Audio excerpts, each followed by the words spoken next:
we slowly shift the trajectory of their life and their career path in a direction that is not best for that child, and the future of their quality of life.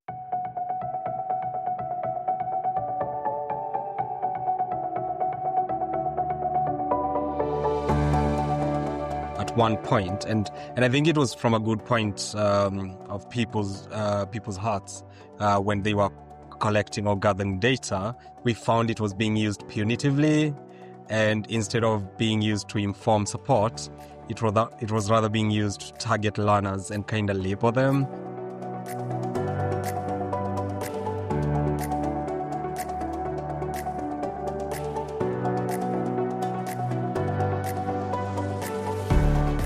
You're listening to Data Talks, the podcast from Data in Schools, in association with Atlanta International School and the Mona Lisa Effect, and sponsored by Veracross and IntelliSchool.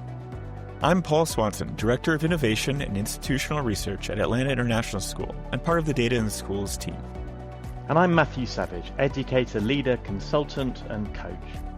Both guests today specialize in inclusion and support.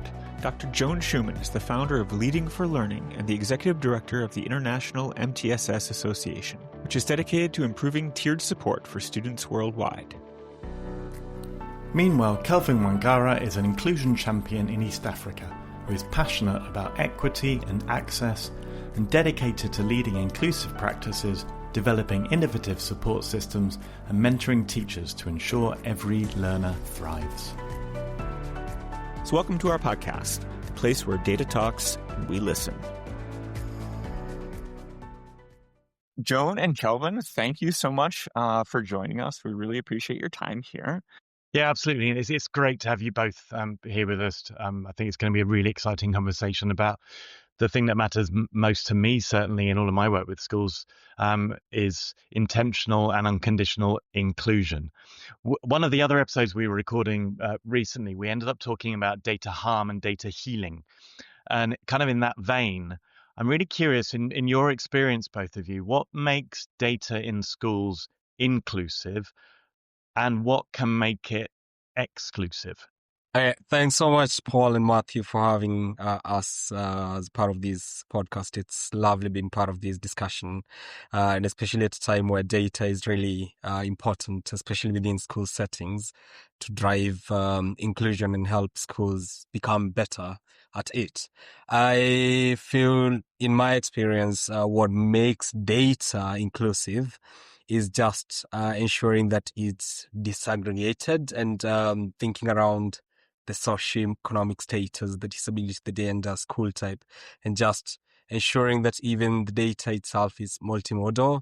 So looking at assessments, observation, attendance, surveys, and ensuring that you have all narratives about people. And I think it goes without saying that it should also be accessible, presented in formats and language that people or the intended audience is able to understand. So, and one thing that I've noticed in my recent years is it should be governed by clear ethics and consent. I think that's the one thing that I've kind of picked up, and which is very, very important, and even used with interpretive frameworks that value the culture and the language and even the diverse ways of knowing. So which I recently saw that in my former place of work. It's really interesting. The things you're saying there came up in another conversation that Paul and I have had really recently. We ended up talking, without initially intending to necessarily, about ethical data and data ethics. We talked a lot about trying to get as many different pieces of data from different sources to avoid that single story. And I loved what you added there about inclusive data is also inclusive in terms of the experience of the user. Right, so that it is accessible, as you say. So what have you got to add to that, Joan? Yeah, thanks. Thanks for getting us started there, Kelvin. I liked a lot of what I've heard so far. One recommendation could be that it's captured in some guiding parameters. So I've been a part of administrative teams at the international school setting or within the international school setting that formulate some guiding parameters or agreements around data use prior to bringing in a new assessment tool. I think what I would have to add is, and I liked Kelvin's point around holistic use of data. And of course, we want to triangulate and use multiple sources of data to really understand a situation. But I think backing up further, making sure that leadership in particular has a clear purpose for data use. As administrative teams or leadership teams are um, looking at which assessment tools to adopt for a school system, I think the purpose always has to be, as you said, inclusive versus exclusive. I would say the main difference there for me is understanding, is the purpose for accountability or is it to be used for reflective growth? And I think ultimately where leaders go wrong is when they bring in assessment tools for the purpose of accountability. And so the belief and the purpose and intention of data in a school system always has to be centered on educational equity. And is our system ensuring that all types of students, whether they have disabilities or they're from a different ethnic background, racial background, are benefiting from the instruction and curriculum and learning environment to the same extent as their peer groups.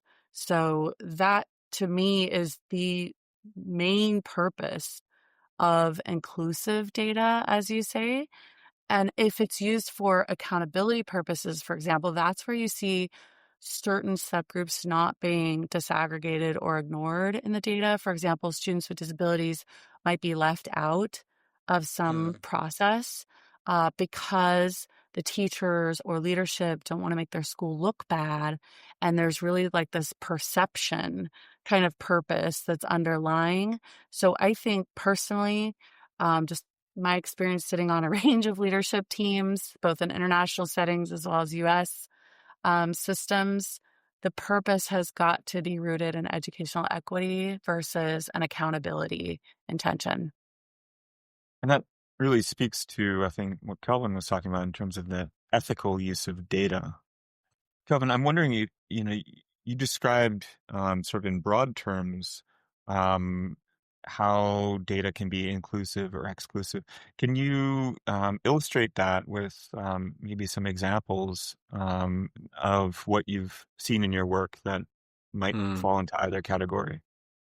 Yeah. So actually, it's what comes to mind right now is at one point, and I think it was from a good point of people's hearts when they were collecting or gathering data, is how we found it was being used punitively, and instead of being used to inform support, it was rather being used to target learners and kind of label them. So I think that, and we see that happening a lot in schools. And again, it's from a good point of people's hearts, just trying to ensure we kind of know the compositions in the classroom. However, we just miss that point of equity within the education institution when it should rather be informing support and helping us guide what we should be putting in place, or rather the structures we should be putting in place for the students that we are continuously working with. However, I've been part of great conversations and great times when we really had like good use of data to push for that support and to give us insights on what do we need to put in place, who do we need to bring in place. For example, the teacher training, who do we need to get on board to help us push for well-being and all that. For example, my former school, we were pushing for restorative conversations, and that did not just happen. Like one night, people didn't wake up and say, "Oh, let's do a restorative training for all teachers." It was based from the data and the conflicts we were picking in the secondary side, and we were like, "Hey, I think it's time for all of us to move towards restorative justice within the school." And really, it was quite intentional. Even the teachers coming on board during the training, they were like, "Okay, we know why we are doing this. And we also know like the next steps that we're going to do in the next few weeks and even in the coming months. So that's by far large what we've been looking at. And I wondered, you're both kind of alluding to important pivots. Joan, you were talking about a pivot from data for accountability to data for growth. And you're also talking there, Kelvin, about the data as label pivoting to data as signpost almost. I wonder, Yeah. Joan, from a leadership perspective, if we can dive with a bit more specificity into what school leaders could do, what role they could play in engineering those pivots to which you've both been referring? Yeah, I think this is obviously some of my bias just based on my experience, but I do believe leadership plays an ultimate role um, in guiding sort of the culture and the beliefs around how data is being used. Because as much as teachers might want to use it as a reflective growth tool, to reflect on their own practice and improve student learning from sort of this reflective lens, if a leadership team is using it for other purposes, it will ultimately go in that direction, because that's really, I think, the deepest fears that staff have, and potentially students, parents, in terms of how the leadership team is setting the tone and the culture around data by being really clear on, again, the purpose. Because what seemed to be coming out was that traditionally data has been an accountability tool first, right, and a growth tool second. And we're talking about a world where it is a growth tool first and an accountability tool second. Kelvin was talking about how maybe traditionally it's been a labeling tool first and a signposting tool second. How do we get it to be the other way around? So if those are those critical pivots, what role does the leader, or should the leader, or can the leader do to make those pivots happen Yeah. effectively? Yeah. And that's why I wanted to talk about kind of that beliefs and purpose first.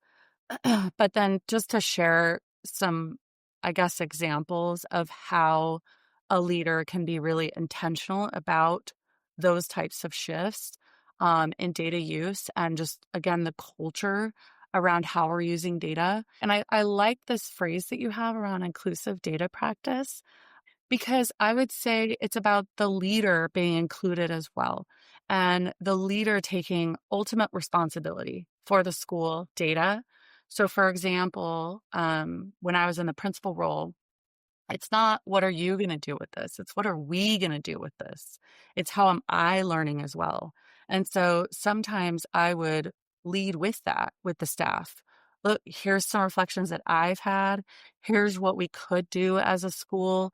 So I think for leadership to stand in vulnerability, and ownership over the data as well. And that this is a team effort. This is not meant to divide and compare, which can also happen, again, with that accountability mindset. But if we carry the notion that data is a mirror and it is an opportunity for us all to stand in reflection of the mirror, that sets a completely different tone. And the leader, the administrative team, is also standing with the staff and exploring and inquiring and staying curious. That's going to foster a lot more innovative problem solving and solution focused conversations versus sort of pinpointing, comparing, competing, and sort of trying to explain the data in ways that are sort of justifying what we've been doing or justify why we should move in a different. It's not meant to sort of be used as leverage to win an argument that maybe is taking place around an initiative coming in or going out, but it's meant to foster curiosity and exploration and inquiry around how can we ensure that all student subgroups and all students are benefiting from what we have to offer in terms of an educational experience. I want to drill in a little bit here to the idea of data for growth. Kelvin, you were talking about this in your response about how data was being used to sort of push people in new directions, and you just Yeah. alluded to that as well, Joan. I'm curious, like, is growth even possible without data? And what role does data play as we grow? What are your initial thoughts on that, Kelvin? I think data is very, very important when it comes to growth and ensuring that we are setting the students up for success. And I happen to have moved to Arusha to kind of structure learning support in the primary setting, so early years and primary setting, because what happened is there was no proper structure in learning support, and then all the needs would go up to secondary where they had put up structures for learning support. So then they'll be like, oh, we have lots of massive gaps. And what has happened is in the past 4 weeks, we have sat down with the leadership team and identified huge gaps when it comes to data that could really be pushing even us to strategically push for resources. And I mean resource action, linking the data to clear intervention pathways for the specific kids that, or rather for the whole school actually, because I mean, we're just not looking at academic needs. We're looking at the social and well-being. We're looking at trauma information that would help the kids to become better. We're looking at executive functioning skills. So just to answer your question, I think data is critical when it comes to growth, and especially if we want to set the students up for success. Actually, I was doing a training yesterday with teachers, and I told them we are very lucky or unlucky to be teaching the students of this century, because then we need to redefine what that looks like in the classroom. Would you add to that, Joan? Yeah, I'd add to what Kelvin has said there by just ensuring as well. You made me remember something that one of my mentors shared with me, who trained me as an educator and a special educator. And he always said, garbage in, garbage out. And so I think to Kelvin's point, yes, data is incredibly important, but we also, we also need to ensure that the quality of our assessment tools is there, because there are some assessment tools that don't have high levels of reliability or validity, for example, and we're basing big decisions on data that potentially is not sound, and it's not reliable. The tools themselves are flawed, and so we do need to ensure that there's sound assessments that we're using to inform. In fact, a lot of folks say as well that the bigger the decision to that child's life or trajectory, for example, the decision to place a child in a support service or an eligibility category that potentially could stay with them for life in terms of long-term needs, we need to make sure that we have real quality assessments. We're using that holistic data process, as Kelvin referred to earlier, because if the information that we're using to base our decisions off of is not quality, those decisions will not be quality decisions and could potentially, do harm to children. A lot of people in my field say, it's just like in medicine, only we kill students slowly because we slowly shift the trajectory of their life and their career path in a direction that is not best for that child and the future of their quality of life. And so, school systems play a much larger and important role than I think we give credit for.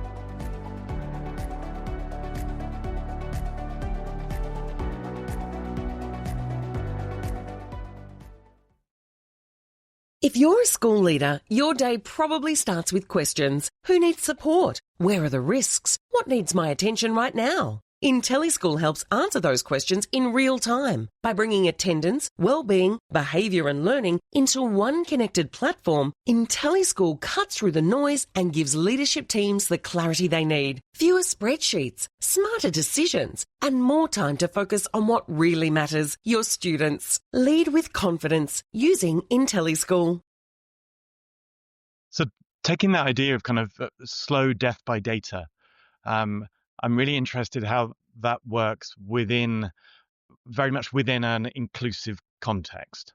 Because obviously, when we're working with neurodivergent children and young people, or children and young people with disabilities or with additional needs, we owe it to them to identify with them the skills they don't have yet, so that we can share with them when they're acquiring those skills step by step, right? And that's what growth looks like on a micro level every minute of every lesson.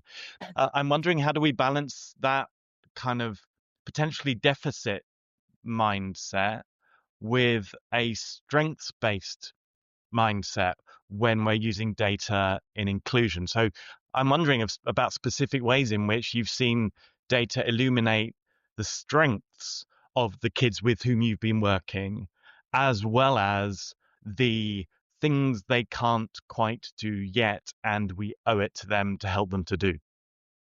I think absolutely, Matthew. And I really appreciate the question because, as you said, we've been talking kind of on high levels, like at the school system level, but ultimately, again, once you get that culture and purpose and intentionality right from the top, from the start of bringing in an assessment tool at the school level, um, ultimately, as you said, at the micro level, um, for students to be involved in their data and allow opportunity for students as well to reflect. But as I said, that culture, if it's at the accountability or punitive level, as Kelvin mentioned earlier, that will translate down to some pretty harmful conversations with students where it is used in a more punitive way. Almost like this, hey, why didn't you? Why aren't you? But if that culture on the opposite side, on the other hand, um, is set in a very positive, reflective, growth mindset orientation, it can be extremely powerful for students. And so ultimately, that's what we want to see. We want to see progress monitoring measures shared with students. A lot of school climates, cultures I've been in, sometimes, especially in the elementary levels, teachers are scared to share the data with the students. They don't want the students to know, for example, where they are with reading. But I have seen quite the opposite, that when you empower students and you bring them into the conversation, in fact, teachers are so thrilled and motivated when they start engaging in this practice of facilitating a reflective conversation with students around their data. And they're so shocked every time they bring in this practice and they haven't done it before. I see teachers so shocked and encouraged and motivated because they're so surprised that students are so motivated by their own data. And I'm like, well, sure. Like, wouldn't you be? I mean, we know that, for example, Weight Watchers, right? One of their key effective practices is charting your own calories. And for example, if you're training for a big run or a marathon, and we know that tally marking, self-recording as a practice is very motivating.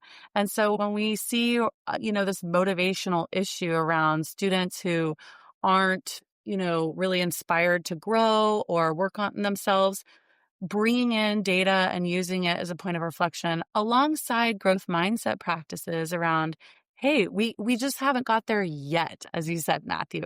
I have seen that transform students and classrooms and teachers in a very positive way.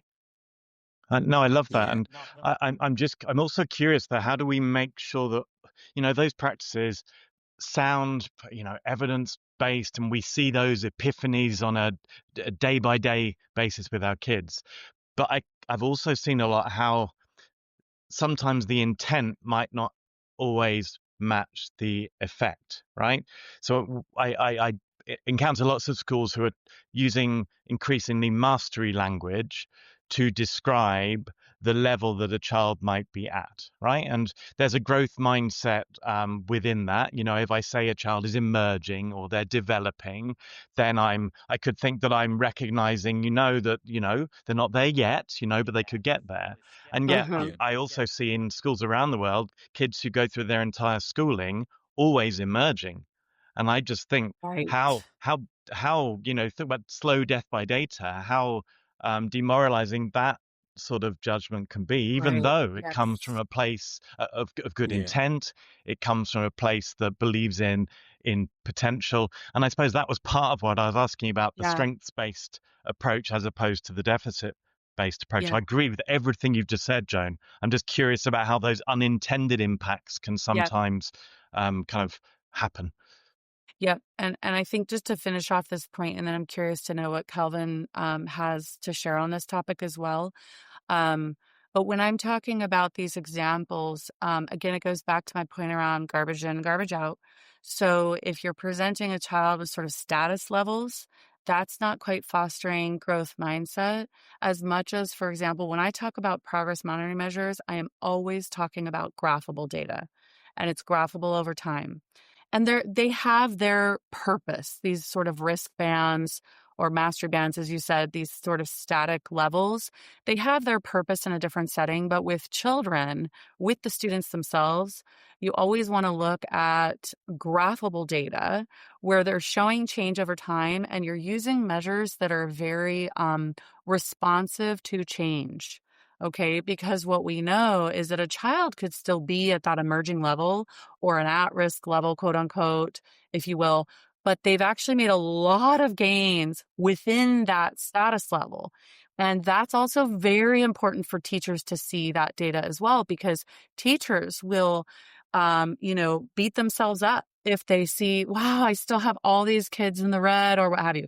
But when we really look closer at those progress monitoring measures, and this is again going back to finding the right tools for the right conversations. You want to have graphable data that's sensitive to change over time so that you can see that, whoa, no, you've actually made great gains. And you've started at the bottom of this status level and now you're actually at the top. So even though you're still in this category, you have actually gone up more than a year's growth, what have you. So I think also ensuring that teachers have that training before having the conversation with students so that they can really pull out those strengths and they can speak to the child's, growth in a particular area and then really get precise around, okay, now we've got accuracy, and now we just need to become a bit more fluent. Or, wow, you've got the fluency piece. Now we just need to stop and make sure that we're paying attention to what we read. And are we playing out that visual in our mind? How can we work on your checking for understanding while you read? Because, wow, you've grown so much in your fluency, but we want to work on understanding and making sure you're getting what we're reading. So, really being able to kind of dive into the specifics, because there's always strengths that we can pull out from a child's growth. And Kelvin, I'm sorry, what would you like to add? No worries. And I don't think, like, I'm just looking at it from a different point of view. And when you're talking, I'm thinking, okay, let me just think a little bit about kids who have complex needs and who are in an inclusive setting and who sometimes those the standardized tests that are within the system will often miss the strengths that they got. So it's just having that mix of the mixed method data that can reveal the latent strengths of kids combined with the standard scores. And it's trying to triangulate that data alongside the qualitative data, then informing the teachers and the support team. I mean, if you have a multidisciplinary team around a student with complex needs, and you triangulate the standard scores with the qualitative data, then it kind of informs you how you need to support this child. And in my head, I'm thinking I have had numerous opportunities where we had kids who were neurodiverse identified as, oh, they are low ability and they are not able to perform the tasks. But then you walk in, do a routine classroom observations and engage with simple pictorial engagements with the child. And you're able to reveal that actually these tasks, whenever you do code switching and you have a lot of hands-on manipulatives, this child is able to perform at a level that they're able to show output. You're both speaking to the specificity then, I suppose. It's getting the right tools. If we're using the right tools, then that's kind of an antidote to the potential reductiveness of that sort of banding, which seems to be, so prevalent. The right tools, and I would add to that, also asking the right questions. And one of the things I've found myself focusing on a lot in my work here at Atlanta International School is alignment between the data questions that we're asking about, the data sources that may be relevant to it, and then the kinds of visualizations and conversations that we have based on that. And it makes me think, I was looking at my daughter's transcript from first grade, where she was I think in one of the areas of reading, she was at exceeds expectation, grade level expectations. And then the next year, she was at meets expectations.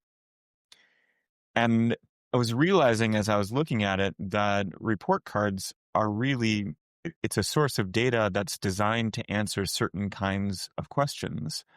And a lot of these questions are very normative, based on her peer group. Is she above, at, approaching, or below, is sort of the most common bands I've seen. And it doesn't really ask the question, has she learned anything? Last year she was maybe above where her peers were, and now she's at where her peers are. But has she learned anything in the process? She's been in school for 5-6 months. This data visualization is not designed to answer that question. And so I guess I'm wondering, in your experiences, like, where have you seen this alignment or misalignment manifest, and what are the effects of each? Can I add something to the question, Paul? And because some of the things you've said, I just wanted to kind of throw some ideas in there, and I'm really keen to hear what Joan and Kelvin have to say too, because what you're essentially talking about is whether a child has reached a level which is expected of their age, right? So whether we're calling this norm referenced or standards based, essentially someone somewhere has decided that an 8-year-old child or a 13-year-old child should be able to do this, and this. And if they can't, then they are emerging, developing, they are below. If they can, then they are meeting. If they can do more than that, then they're exceeding, which seems to me to be quite reductive and problematic when I can see the power of that when the child is 6 months old or 18 months old and they're not meeting certain key milestones, the not meeting of which could be incredibly important in terms of really critical interventions for that child and their lives, right?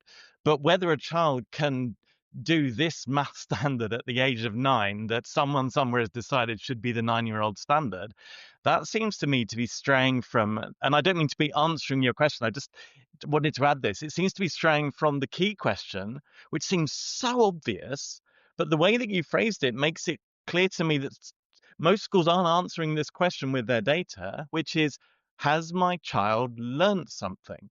And you'd think that would be so obvious. Surely our data should be measuring, our academic data should be measuring, did my kid learn stuff? And in the report cards and the transcripts that I see in schools across the world and different curricula and contexts and everything, most of the report cards and transcripts don't talk about whether the child has learned stuff. They talk about whether the child has demonstrated certain examples or levels of knowledge, skills, and understanding that someone somewhere has decided a 10-year-old should be able to do.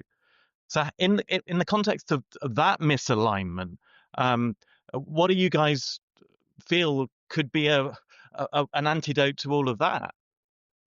Yeah, and I think you raise a lot of great points. Just to kind of share an example, I guess, to kind of clarify the point here is, for example, on a report card, or to your example, Paul, with your daughter, like, you don't know if she actually started grade 1 meeting that expectation, and she's actually just maintained, for example, a meeting expectation. Kind of this is what we're talking about, right? So that some of our standards-based assessments, without a pre-assessment, yes, you would have no way of knowing if the child actually was already exceeding at the grade level. And I think we see this a lot with our students who are at that exceeding level. We don't know. And a lot of our assessment tools right now are designed to look at and ensure that our students who are not meeting expectations get the support they need. But I want to back up. I mean, when we talk about the standards in general, and you're saying, Matthew, like somewhere, some place, decided that that's what needs to happen. And I think there's a lot of good points. And obviously, this gets into the whole debate around Common Core, which is most familiar in my context in the US. And I think while it's not perfect, you have to also recognize that it does come from a place of an attempt to sort of level the playing field, so to speak, for lack of a better term, across, for example, states that did not have rigorous standards. For example, all across the South, the standards were very far off from what you saw, for example, in like the Northeast.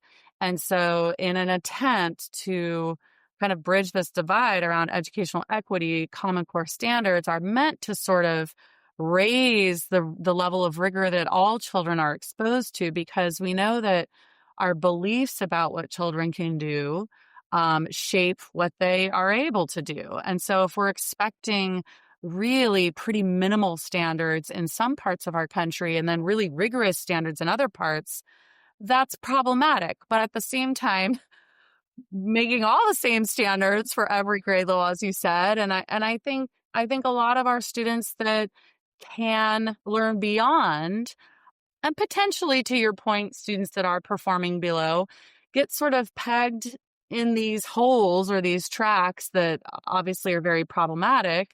And so again, it all goes back to how are we using it and what are our beliefs about kids? Because if we just believe, oh, well, these kids can't do it, that's very problematic. If we're putting short-term needs, like, hey, they're not there yet. These are short-term needs with some extra support. We know that the majority of students can benefit from short-term supplemental services. They don't need a long-term educational track that's going to shift the expectation, lower the expectations for them, change our beliefs about what they can do. There's a fine line between kind of differentiating and individualizing educational systems to ensure all students can access those standards, and lowering the standards and changing our beliefs and saying they'll never be able to get there. I want to build on a couple of things that Joan has actually mentioned. And I think the first one is the current standards, like especially in those settings of pain, they actually put in place in a way that you are able to provide support to kids who are not meeting those standards. However, when you have kids who, at the beginning of your teaching, they are already meeting those standards, then you have a child who stays through the lessons when you're teaching that concept and is already able to know that. And I know the biggest piece is when, and especially the current setting I'm in, when after 12 years of learning, then the child has to sit for a 1 hour paper that will eventually be used like to either give him like an entry to a university or a placement to a different facility to do their further studies. So I do think it's a complex conversation, and it's one that we've recently had because we are relooking at the pathways provision that we currently have in our school, and we were thinking and we were actually asking ourselves, what's learning actually? And when we have a student who is currently in year 6, which will be grade 5, and we'll be transitioning to the middle school, the lower secondary in my setting. And in every math lesson, they have already mastered whatever is being taught. Then what's the purpose of this child being in that classroom? And that's what John was saying. If then there's a provision for pre-assessment, then you can figure out how to do compacting within that lesson. When does the child really need to sit in the lesson, or should they do like lateral advancing of the specific thing, obviously guided by the teacher? And we were recently looking at learning contracts. Should we have learning contracts in place so that we are telling the child, oh, because you already have mastered this content, which is very important for the rest of your peers in class, this is what you'll be doing during this free time. So again, this is where that fluidity of learning should be within the classroom. You know that whole thing where people say that so many things have advanced within the past 100 years, but education feels like it's the only bits and pieces that has not really advanced. So I do feel like it's a whole conversation that should really be had at different levels. And one of the people we were currently thinking of engaging this conversation with is like the CIS, especially within the region we are, and trying to think, okay, then what does that look like when we're looking at different pathways of different kids? Imagine a system that understands how independent schools work, where the soccer coach is also the algebra teacher, where parents are alumni, where everyone plays multiple roles. Most school software forces you to juggle separate systems for students, parents, alumni, donors, fragmenting the people you serve into disconnected data points. It's exhausting, and it misses what matters most. Veracross is different. One person, one record. Comprehensive software that connects every department with real-time data, all centered on the whole person. No silos, just seamless collaboration across your entire school. Veracross.com. Trusted by 3,200 schools worldwide. Imagine what you could achieve with data that works for good. I mean, it really speaks to this question of how do we personalize and differentiate learning for kids to give every kid what they need, but also have high standards for all children and avoid the sort of Pygmalion effect where we pigeonhole people into a certain category, like they can only achieve this much. And so then there becomes no incentive necessarily or expectation of achieving more. You posed a really good question of how do we do this? Then I just want to, and I guess just to close out what could be a very complex, complicated topic, and just offer listeners potentially a simple place to start, and that is the DeFore PLC model. I think there's a reason why it's so popular, it's so well adopted, and if schools are looking for a place to start, I would say to start with those 4 key questions. Of the first being, of course, clarifying the standard itself. What do we want all students to learn? The second question being focused around clarifying your assessment. How will we know when we get there or when they get there? And then questions 3 and 4 that have to do with what Kelvin was just talking about in terms of instructional differentiation. And that is question 3, what will we do when they haven't learned it? And question 4, what will we do if they already have learned it? And so I think that's a nice framework to use for a school staff to just start with. It's just a nice way to frame kind of everything that we were just talking about, kind of boil it down to those 4 key questions and keep trying to clarify the intended learning outcomes, the tools that will help us to measure that very well. And then questions 3 and 4, I think, really speak to ensuring that we're thinking about all the kids here, the kids that haven't gotten there yet and the kids that are already there, so that it sort of fosters this sense of responsibility and accountability to ensure all students are learning in the classroom. I love those 4 PLC questions are really powerful, and they are an example of when putting things simply actually can be quite profound. I guess the balance I'm trying to find, and it's easy for me to sit here and ask the really irritating and difficult questions and I don't have to be the one who actually makes the solutions. I suppose I just think about learning and come back to what Paul said earlier. Maybe this is how we bring this back together as we reach the end of the conversation. If I can do these things now, but I can't do those things yet, then the data needs to highlight, identify, and enable me to celebrate I can do these things now, but help me to then learn those things. And in that micro context, whether or not I've reached a standard that may have been put in with good intent in order to provide rigor, and the other words that we've used in this conversation, isn't so important, as I want to know and whether the kid in front of me can do these things and how I can get them next to do these things and how I can get them next to do these things, because that's learning. And if data can help us to drive and facilitate learning without ever suggesting that a child isn't enough because they haven't met a particular standard, then that's maybe the data that Paul was asking about in his question about his kid, right? That's all we want to know as parents. Is my child learning? Can they do some stuff today that they couldn't do yesterday? That's most interesting to me as a parent, you know? Yeah. So I suppose And there's not a simple answer to it, and I don't think it's even a question. But I suppose what I'm left wondering is how can we Yeah. make sure that data for learning is actually data for learning and not data for all these other powers at play. I do think, and one of the things we've really been wondering, should we be setting up rapid response loops for immediate needs that are identified, and then having slow burn systems that will help combined with simple monitoring rubrics that then you can have when you're sitting down with parents and having communications. And obviously, it's difficult when you have a very constrained timetable when you're trying to fit in all these bits. Yesterday, we had the parent teacher conferences here for secondary, and I was just having a chat with one of the teachers, and they were like, "Oh, I only have like 10 minutes to have a chat about this child with the parent." And in my head, I was like, 10 minutes is not enough to talk about half a term. So it's also having those open conversations, open door policies where communication is two-way between parents and teachers to just keep the conversation going.